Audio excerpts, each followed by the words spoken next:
안녕하세요. 코미디언 이세진입니다. 최근 내 집 구하기가 하늘의 별 따기보다 어려운 시대라고 하죠. 내 집 마련을 위한 무주택자의 고군분투가 계속되고 있는데요. 집을 알아보려고 해도 제대로 된 정보가 부족한 부동산 초보의 경우 막막함과 불안함이 가득할 수밖에 없습니다. 그래서 부동산 초보를 위한 똑똑하게 집 구하는 법이라는 주제로 지금부터 10개의 차시를 통해 차근차근 알려드리려고 합니다. 공인중개사 황서진 선생님입니다. 안녕하세요 여러분, 공인중개사 황서진입니다. 자, 이번 시간을 통해 부동산에 대한 모든 것을 제가 낱낱이 알려드리도록 할 테니까요, 꼭 이 10차시 강의를 듣고 나서 내가 원하고 만족스러운 집 구하시는 데 도움이 됐으면 좋겠습니다.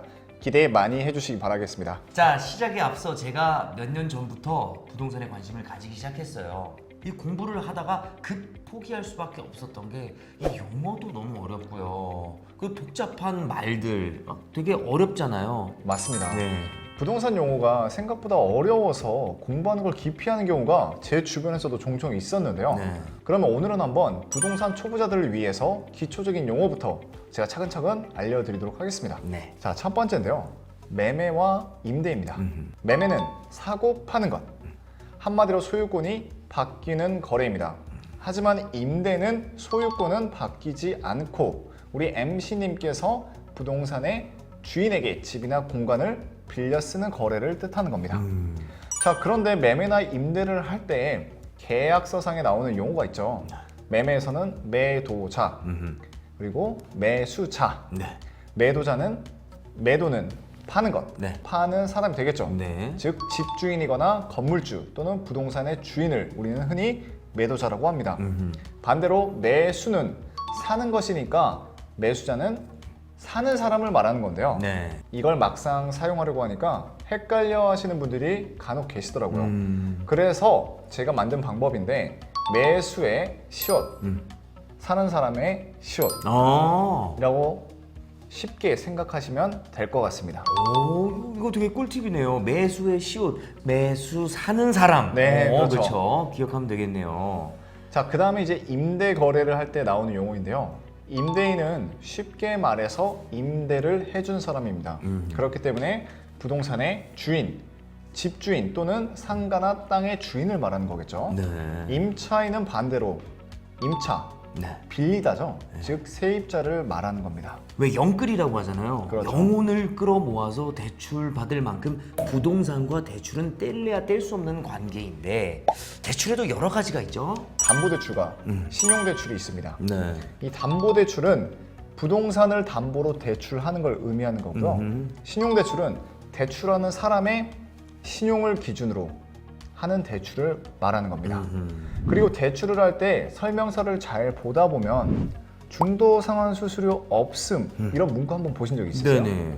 중도상환 수수료란 우리가 대출을 받을 때 대출 기간을 설정을 하거든요. 그쵸. 뭐 5년, 10년, 15년, 20년 이런 식으로 하게 되는데, 그 기간 동안 대출을 갚아도 되지만 내가 중간에 돈이 엄청나게 생겨서 네. 그 대출을 다 갚을 수도 있거든요. 그렇죠. 그러면 그때 내는 수수료를 뜻하는 겁니다. 자, 그런데 우리가 부동산을 매수하고 나면 세금도 내야 되잖아요. 뭐 취득세라든가 세금에 관한 것도 헷갈리더라고요. 저는. 그렇죠. 네. 많은 사람들이 부동산을 그냥 사는 거라 생각을 하는데 막상 우리가 부동산을 얻을 때 세금이라는 게 발생해요. 크게 세 가지가 있는데, 첫 번째 취득세입니다. 네. 우리가 부동산을 취득할 때 내는 세금이에요. 자동차를 살 때도 자동차 취득세 내는 거 알고 계시죠? 그렇죠. 그렇죠. 부동산도 마찬가지입니다. 그리고 다음은 이제 양도세라는 건데요. 우리가 부동산을 팔 때 내는 세금을 뜻합니다. 정확히는 양도소득세입니다. 부동산을 팔았을 때 얻는 소득에 대한 세금을 내는 거죠. 네. 마지막으로 보유세죠. 보유세는 우리가 부동산을 보유했을 때 내는 세금을 뜻하는 겁니다. 부동산을 아직 가져보지 못한 분들은 헷갈린다면 내가 그냥 자동차로 생각을 하면 돼요. 자동차를 살 때 자동차 취득세를 내죠. 네. 자동차를 가지고 있으면 1년에 보유세로 해서 자동차세라는 걸 내는 거 알고 계시죠? 네네네. 자동차세. 그거를 부동산으로 생각을 하시면 이해하기 쉬울 거예요. 자, 이렇게 부동산에 관한 다양한 기본 용어에 대해서 알아봤는데요. 그럼 부동산 시세는 어디서 알아보는 게 좋을까요? 인터넷 포털을 검색하면 우리나라 각 지역의 아파트나 오피스텔, 빌라 등 다양한 부동산 매물들이 올라와 있거든요. 네. 거기서 시세를 확인할 수가 있는데 대부분 이건 우리가 흔히 말해서 호가라고 합니다. 호가란 뭐냐? 집을 팔고 싶거나 부동산을 팔고 싶어하는 매도자들이 희망하는 금액, 그 금액으로 올라온 겁니다. 그렇기 때문에 이거는 단지 부르는 가격이에요. 실제 가격이 아닐 수도 있다는 거죠. 네. 그러면 내가 이 집을 살 때 부르는 가격이 아니라 실제 가격을 알고 싶은데 이게 아는 방법이 어떻게 되나요? 라고 궁금해하시는 분들이 있는데 네. 이러한 실거래가를 아는 방법은 국토교통부 홈페이지에 가면 나와 있고요. 네. 그게 복잡하다면 요즘은 어플에서도 쉽게 확인이 가능해요. 부동산에서 실거래가 외에 흔하게 들어본 게 공시 가격이거든요. 그렇죠. 네. 뉴스에서 보면은 공시 가격이 얼마나 오른다 뭐 어쩐다 막 이러는데 공시 가격은 뭘까요?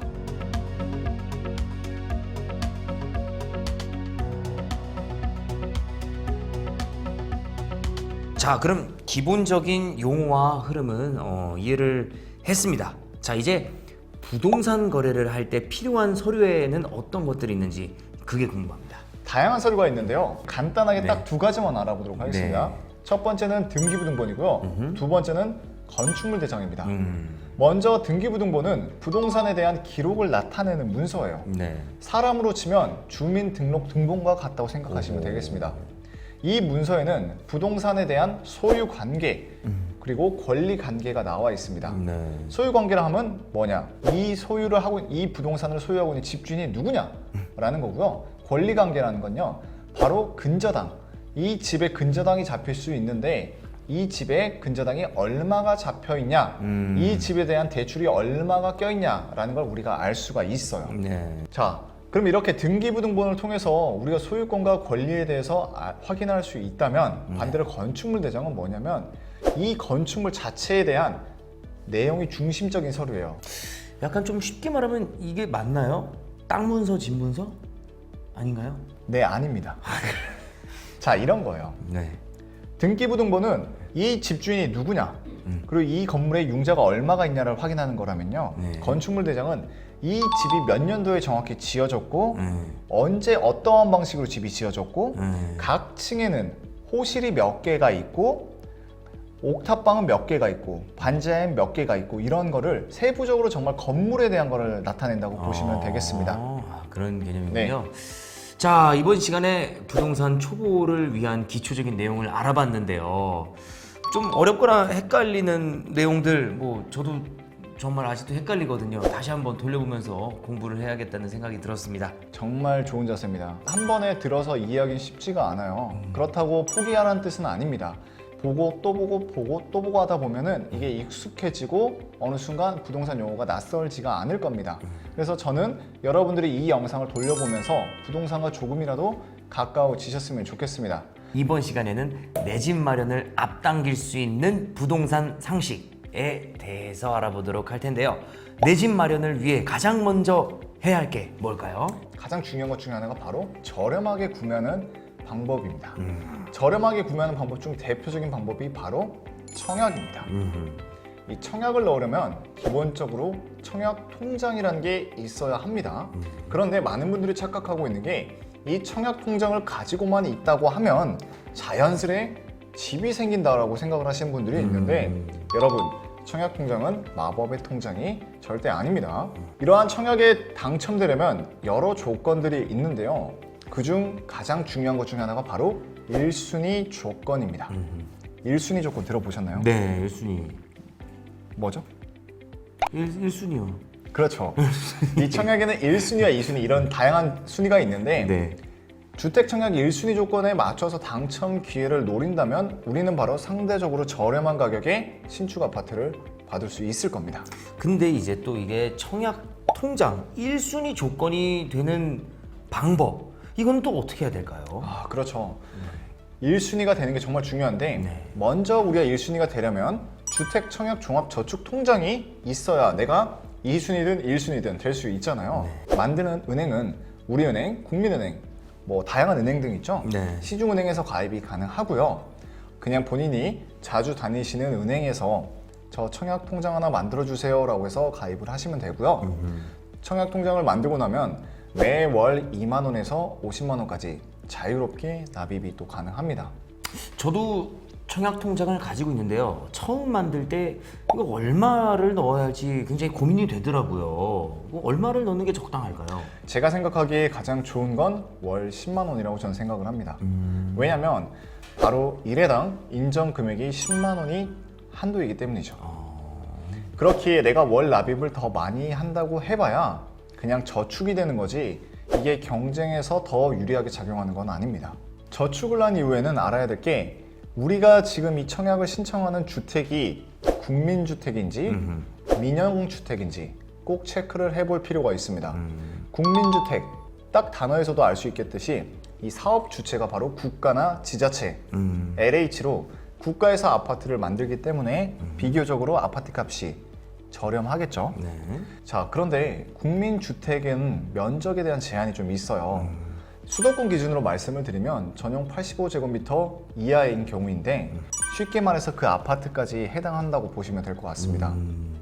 반대로 민영주택은 우리 주변에서 가장 흔하게 볼 수 있는 주택이에요. 민영이기 때문에 민간 건설사에서 만든 주택이라고 생각을 하게 되면 되겠습니다. 국민주택에 비해 전용 면적에 대한 제한도 없고 지역이나 면적에 따라 청약 신청 시 예치금이 다르게 적용이 돼요. 당연히 민간에서 만들었기 때문에 국민주택보다 분양가는 더욱 높을 수밖에 없습니다. 그렇다면 우리가 넣는 통장으로 어떤 주택에 청약을 넣을 수 있는지 기준이 있을까요? 자, 먼저 국민주택의 경우에는 청약통장 가입 기간이 중요해져요. 투기과열지구라든지 청약과열지역은 청약통장 가입 기간이 최소 2년은 지나야만 한다. 납입은 24회 이상 납입을 해야만 해요. 즉 가입한 지 2년이 넘고 24회만 납부하면 1순위가 되는 거죠.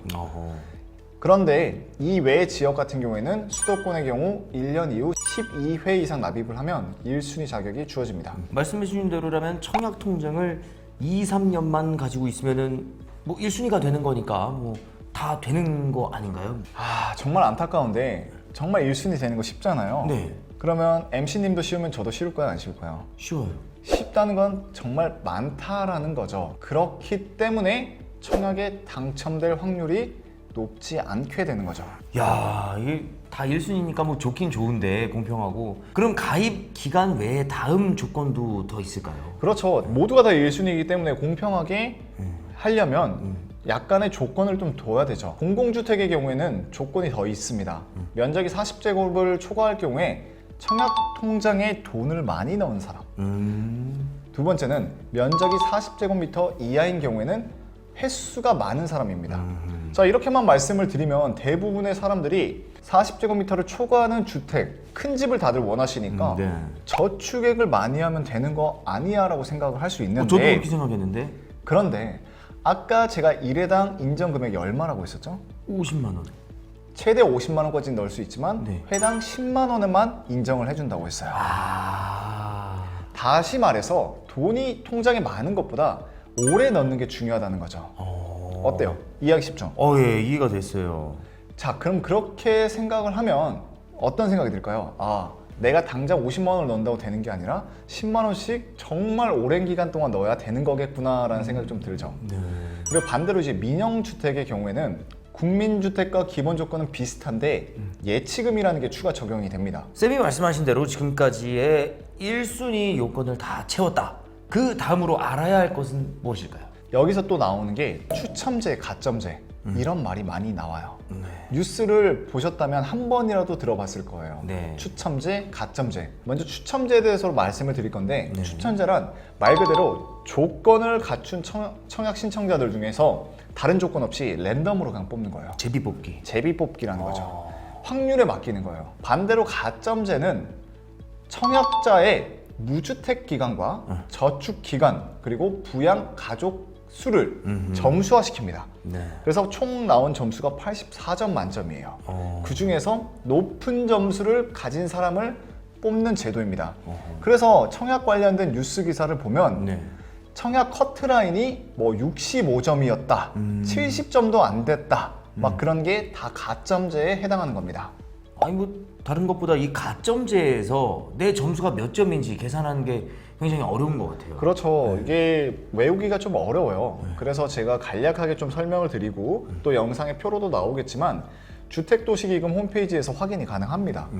이 가점제도 같은 경우에 무주택 기간은 32점 만점이고요. 네. 청약 통장 가입 기간은 17점 만점, 부양 가족 수는 35점 만점. 그래서 다 더하면 84점인데 네네. 여기서 우리가 참고해야 할 점은 무주택 기간은 0살부터가 아니라 주택 청약 나이인 30세를 정했기 때문에 30살부터 점수를 매기기 시작합니다. 그렇기 때문에 내가 아직 30살이 되지 않았다면 무주택 기간은 0점이 되는 거예요. 그렇지만 가입 기간은 나이 제한이 없으니 그래도 어릴 때 가입하는 게 그나마 더 유리하고요. 마지막으로 이 부양가족은 주민등록등본에 등재된 세대원을 기준으로 가입자 본인 혼자 산다면 5점이고요. 추가로 한 명이 더 산다면 10점 이렇게 계산을 하면 되겠습니다. 그런데 이 사람들 이야기를 들어보니까 요즘은 부양가족 수가 있어야 점수를 많이 얻을 수 있고 그게 영향을 미친다고 하더라고요. 그럼요. 실제로 최근 인기 대단지 아파트를 가보면 결과가 나와요. 결과가 평균 점수가 65점에서 70점이 되어야만 가능한 청약 당첨이 되더라고요. 여기에서 청약 저축 가입 기간보다 오히려 더 큰 영향을 미쳤던 게 바로 부양 가족 수가 큰 영향을 미쳤습니다. 자, 그럼 제가 여기까지만 말씀드리면 우리 MC님께서는 어떤 생각이 좀 드세요? 저는 안 될 것 같다라는 생각이 들어요. 그렇죠. 아이도 없지, 신혼부부, 뭐 저 같은 젊은 사람들 가점제 청약이 힘들지 않을까요? 그렇죠. 그럼 제가 이렇게 말을 했다는 건 그래서 젊은 사람들이 청약을 포기하라는 거냐? 라고 생각할 수 있는데 그건 또 아니죠. 가점제는 현실적으로 어렵지만 아까 가점제 말고 또 뭐가 있다고 했었죠? 제비뽑기. 추첨제가 있죠. 네. 추첨제는 가점이 아닌 정말 랜덤, 정말 순수 오로지 운으로만 뽑는 랜덤으로 진행이 되고요. 그 대신 민영주택에서만 가능하다는 점 꼭 기억해 주셨으면 좋겠어요. 그럼 이제 가점제보다는 저는 추첨제 이렇게 좀 더 한번 걸어봐야겠네요, 저 같은 경우. 그렇죠. 네. 머리를 잘 쓰신 거예요. 네. 가점제는 안 될 걸 알기 때문에 똑같은 단지 내에서 청약을 하더라도 가점이 아닌 추천제 쪽에 신청을 함으로써 조금이라도 더 확률을 올려보는 게 중요하죠. 그런데 또 여기서 알아야 될 거는 이 추첨제라는 게 어느 지역에서 어떤 타입을 하냐에 따라서 뽑는 비중이 다르니까 꼭 그것도 참고해 주시기를 바랍니다. 이번 시간에 주택 청약 저축의 모든 것에 대해 낱낱이 알아봤는데요. 우선 1순위 조건을 만든 후에 가점제를 받을 수 있는지, 그게 아니라면 추첨제로 어느 지역을 선택할 것인지 알아보시고 청약을 활용하시면 좋을 것 같습니다. 내 집 마련을 위해 가지고 있는 예산이 많다면 좋겠지만 아쉽게도 대부분 어느 정도의 대출을 받아야 하는데요. 그래서 이번 시간에는 나에게 맞는 대출 찾는 방법에 대해 알아보려고 합니다.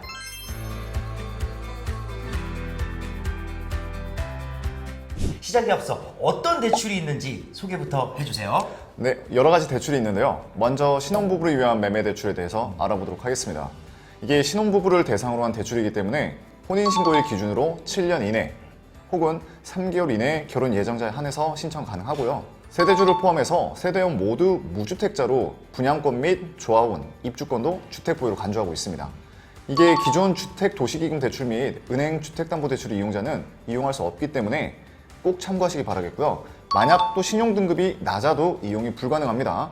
또 한 가지, 부부 합산소득, 연소득 7천만 원 이하여야 하고 순자산가액이 4억 5,800만 원 이하의 무주택 세대주이자 생애 최초 주택 구입자여야만 가능합니다. 그렇군요. 만약 이 조건을 다 갖췄다면 대출은 어느 정도까지 받을 수 있을까요? 이걸 좀 많이들 궁금해 하시는데요. 자녀가 없는 신혼부부라면 최고 2억 7천만 원까지는 받을 수 있고요. 만약에 자녀가 있다, 2자녀 이상 가구일 경우에는 최대 3억 1천만 원 이내로 받을 수도 있습니다. 그런데 여기서 우리가 알아야 될 거는 대상 주택 평가액 3억 이하여야만 돼요. LTV 비율이 70% 이하여야 하고요. DTI 비율이 60% 이내로 계산해서 최대 3억 1천만 원까지 받을 수 있습니다. 그렇군요. 그렇다면 대출을 받는데 주거 전용 면적에 대한 제한도 있을까요? 있어요. 이게 딱 그 한정된 대상으로 하기 때문에 우리 주거 전용 면적이 85제곱미터 이하여야만 돼요. 그런데 만약에 내가 수도권이 아니고 읍면, 그 시골 이런 데면은 저 읍사입니다. 가나무. 예, 그럴 경우에는 100제곱미터 이하까지도 가능합니다. 그리고 대출 접수일 기준으로 담보주택 평가액이 한 5억 이하여만 가능해요. 그리고 또 이게 금리가 궁금하잖아요. 네, 우리가 대출을 했기 때문에 이자가 얼마 나올까 궁금할 텐데 대출 금리는 최저 연 1.7%에서 최고 연 2.45%, 소득 수준과 대출 기간에 따라서 금리가 차등 적용되는 거 꼭 기억해 주시고요. 고정금리 또는 5년 단위 변동금리가 적용되고 있습니다. 대출 기간 같은 경우는 10년, 15년, 20년, 그리고 최장 30년까지도 정할 수 있고요. 상환 방법도 여러 가지가 있는데요. 비거치 또는 1년 거치, 원리금 균등 분할 상환이 있고요. 또는 원금 균등 분할 상환, 체증식 상환 등이 있습니다. 그렇군요. 대출을 받으려면 신청 기간이나 시기도 굉장히 중요할 것 같은데요. 그럼요, 당연하죠. 이게 보통 잔금을 치르기 2달 전에 신청하는 게 매우 좋고요. 잔금을 치르고 나서 소유권 이전 등기를 한 경우에는 이전 등기 접수 3개월 이내 신청이 가능합니다. 방금은 우리가 집을 사는 대출에 대해서 알아보았잖아요. 근데 집을 못 사는 경우도 있을 거예요. 그래서 그 다음은 바로 전세 대출입니다. 저희 MC님도 한 번쯤 들어보셨을 텐데 네네. 버팀목 전세자금 대출이라고 한 번쯤은 들어보셨을 거예요. 알아요. 같이 공부했었어요. 그렇죠. 이게 신혼부부 대상으로 하는 것이기 때문에 앞서 말씀드렸던 것과 똑같은 기준이 좀 적용되고 있습니다. 다만 조금 다른 점이 있다면 부부 합산 연소득 5천만 원 이하여야 되고요. 순자산가액이 3억 2,500만 원 이하이고 무주택 세대주여야 한다는 점 꼭 기억해 주시기 바라겠습니다. 또 주택 임대차 계약을 체결했을 때 임차 보증금의 5%를 계약금으로 지급을 해야만 우리가 전세자금 대출을 받을 수가 있어요. 아무래도 전세 대출이다 보니까 대출 한도 금액이 낮을 것 같은데 어떨까요? 말씀을 드릴게요. 대출 한도는 최대 1억 2천만 원 이내이고요. 수도권 외 지역은 8천만 원 이내까지 받을 수 있습니다. 그리고 우리가 한 가지 더 아셔야 할 점은 임차 보증금의 경우에 일반 가구나 신혼부부라면 수도권 3억 원 이내여야 되고요. 수도권 외 지역 같은 경우에는 2억 원 이내여야 합니다. 만약에 내가 자녀가 있다. 2자녀 이상일 경우에는 수도권의 4억 원 이내, 그리고 수도권 외의 경우에는 3억 원 이내여만 이 대출을 받을 수가 있어요. 그렇군요. 버팀목 전세 대출의 기간은 어느 정도 될까요? 자, 우리가 대출을 받았을 때 이 대출을 내가 얼마나 이용할 수 있냐, 이것도 매우 중요하거든요. 일반적으로 전세라고 하면 우리가 2년 계약을 하잖아요. 그렇기 때문에 대출 기간은 2년으로 진행이 되고요. 사회 연장하여 최장 10년까지도 이용이 가능합니다. 그런데 내가 10년 넘게 더 살 수도 있잖아요. 그렇죠. 그럴 때는 어떻게 되느냐? 10년 이용 후에 더 연장을 할 수가 있어요. 하지만 연장 시점 기준으로 미성년 1자녀당 2년을 추가해서 최대 20년까지도 이용이 가능합니다. 그리고 또 참고하셔야 될 게 여기도 주거 전용 면적 제한이 있습니다. 수도권의 경우에 주거 전용 면적 같은 경우에 수도권은 85제곱미터 이하, 그리고 수도권 외 읍면 같은 경우는 100제곱미터 이하의 주택이야만 대출이 가능하다는 점 꼭 기억해 주시기 바라겠습니다. 이렇게 우리가 대출을 받았을 때 금리가 매우 궁금할 텐데요. 이 대출의 금리 같은 경우에는 최저 연 1.8%에서 최고 연 2.4%로 소득 수준과 임차 보증금에 따라서 금리가 차등 적용되니까 꼭 표를 참고해서 기억해 주시기 바라겠습니다. 아까 말씀하셨던 것 중에 1자녀당 2년씩 추가된다고 그렇죠. 하셨잖아요. 그럼 최대 5자녀까지 가능한 건가요? 그러면? 5자녀까지 가능하지만 요즘 5자녀를 찾기가 매우 어렵죠? 또 금술이 좋다 보면 또. 그러네요. 왜 이렇게 웃어요? 네. 자, 마지막으로 버팀목 대출 신청은 언제 하는 게 좋을까요? 대출 신청 기간도 중요해요. 이게 임대차 계약서상 잔금 지급일과 주민등록상 전입일 중 빠른 날로부터 3개월 이내까지 신청이 가능합니다. 또한 우리가 전세를 살다 보면 계약을 연장하거나 갱신을 할 수가 있잖아요. 계약 갱신의 경우에는 계약 갱신일로부터 3개월 이내 신청을 하시면 되겠습니다. 그렇군요. 그렇다면 신혼부부도 가능하지만 혼자 사는 분들을 위한 대출에는 뭐가 있을까요? 그렇죠. 요즘 1인 가구가 매우 많이 늘어나고 있잖아요. 저는 많이들 추천드리고 있는 상품이 HUG, 허그, 안심 전세 대출이라는 상품이 있는데요.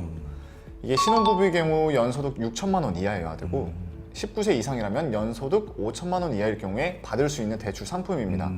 물론 세대주 포함해서 세대원 모두 무주택자여야 하고요. 대출 한도는 최대 4억 원, 수도권 같은 경우는 7억 원 이내에서 지방 5억 원까지 가능합니다.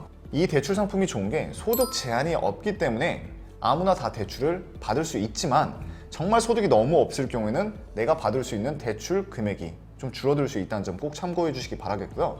대출 기간은 2년, 그리고 어떤 주택이 가능하냐? 단독, 다중, 뭐 다가구, 연립, 다세대, 아파트, 주거용 오피스텔 등 웬만한 주택은 다 가능한 대출 상품이라고 보시면 될 것 같아요. 그렇군요.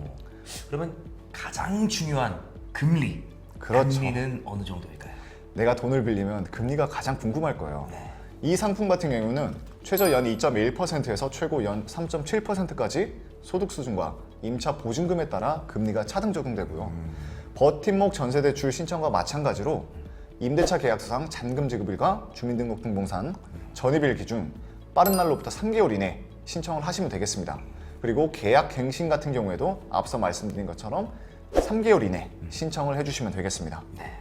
지금까지 대출의 종류에 대해서 알아봤는데요. 나에게 맞는 맞춤형 대출을 찾는 꿀팁도 알려주세요. 대출 상품은 많은데 과연 나에게 맞는 대출 상품이 뭐가 있을까? 내가 막상 찾으려면 되게 어렵거든요.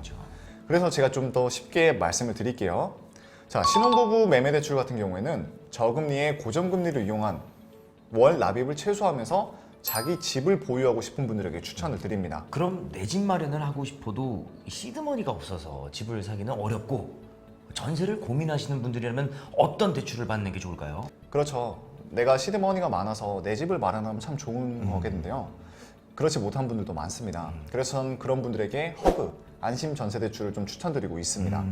최근에 전세 사기나 역전세로 인해서 전세금을 못 돌려받는 상황이 정말 많이 생기고 있어요. 뉴스 기사를 보면 우리가 알 수 있는데 내가 집을 마련해야 되는데 내 집이 경매로 넘어가면 어떡하나 불안하신 분들이 많을 겁니다. 그래서 안심하고 2년 전세를 거주할 수 있기를 원하시는 분들이라면 저는 허그 안심 전세 대출을 받는 게 좋지 않을까 싶습니다. 사실 대출 종류만큼 상환 방식도 너무 많고 헷갈리기도 하고 좀 어려워요. 예. 대출 상환 방식은 어떤 것들이 있을까요? 아까 제가 일부에 대해서 말씀을 드렸었는데 MC님께서도 이게 뭐지? 라고 생각을 하실 수 있었을 거예요.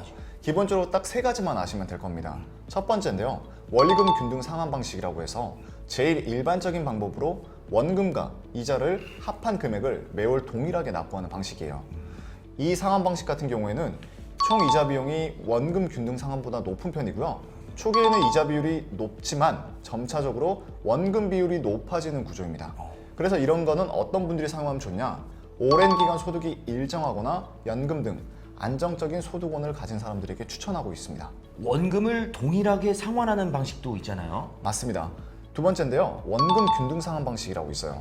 매달 원금을 동일하게 상환하는 방식인데 대출 초반에 자금이 여유롭고 총 대출 금액을 최소화하고 싶은 사람들에게 좀 추천을 드리고 있습니다. 자, 세 번째 체증식 상환 방법인데요. 이게 부동산 담보대출에서 활용하는 대출 상환 방식 중 하나입니다. 이게 보금자리론 이용 시 가능한데 대출 상환액이 점차 늘어나는 방식이에요. 이 대출 상환 방식의 장점이 뭐냐면 초기 부담금이 좀 적어요. 그래서 어떤 분들에게 추천드리고 있냐면 미래에 화폐 가치가 하락해서 인플레이션이 발생하거나 미래에 소득 증가를 하실 수 있는 우리 젊은 친구들 있잖아요. 그런 분들에게 좀 추천드리고 있습니다. 그렇군요. 이번 시간에는 다양한 대출의 종류와 함께 나에게 맞는 대출을 찾는 방법부터 상환 방식까지 알아봤는데요. 다음 시간에는 어떤 이야기를 해주실 건가요? 우리가 이제 집을 계약하기 전에 발품 팔아서 막 집 같은 걸 막 보러 다니잖아요. 네. 우리 MC님도 그러셨을 거 아니에요? 맞아요. 이때 꼭 제가 체크해야 되는 것들이 있거든요. 네. 그거에 대해서 제가 정말 똑똑하게 좋은 집을 구할 수 있도록 그 집 찾는 법을 제가 알려드리도록 하겠습니다. 오, 완전 꿀팁, 완전 꿀팁. 그럼 다음 시간에 만나요. 만나요.